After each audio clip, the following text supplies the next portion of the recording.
You've all heard the story, right? 300 Spartans, shields locked, standing against a massive Persian army of 1 million soldiers. It's one of the most epic last stands in history, a tale of unmatched bravery that has inspired countless movies and books. But what if I told you the legend we all know and love isn't the whole story? The truth is actually far more complex and in some ways even more heroic. Let's rewind to 480 BC to a narrow coastal pass in Greece known as Thermopylae, which literally means the hot gates. The Persian Empire, led by King Xerxes, was on a mission to conquer Greece, and their army was one of the largest ever assembled.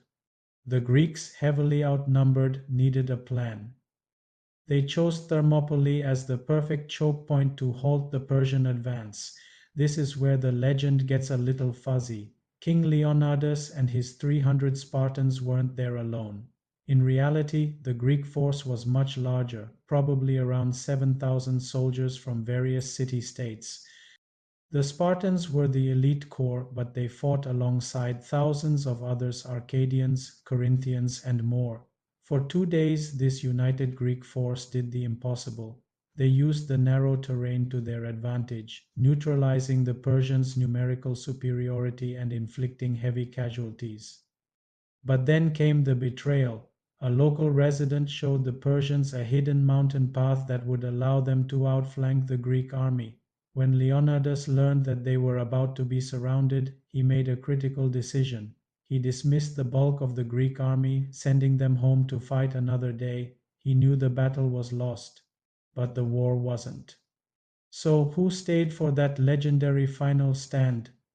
It wasn't just the 300 Spartans, about 700 Thespians, who had volunteered to stay, fought and died to the last man alongside them. There were also about 400 Thebans, whose allegiance was a bit more complicated and who eventually surrendered. But the Spartans and the Thespians chose to face certain death. Why?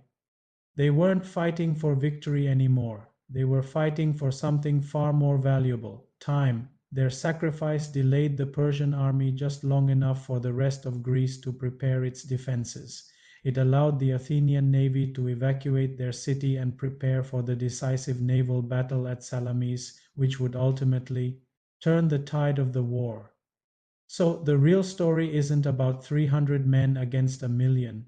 It's about a strategic sacrifice, an act of defiance that inspired a nation. It proves that sometimes the greatest courage isn't found in winning the battle, but in facing an unwinnable fate to give others a chance to win the war. As one saying goes, courage is resisting fate. Even when fate wins, the stand at Thermopylae was a military defeat, but it was a moral victory that echoed through history and saved Western civilization. Thanks so much for watching.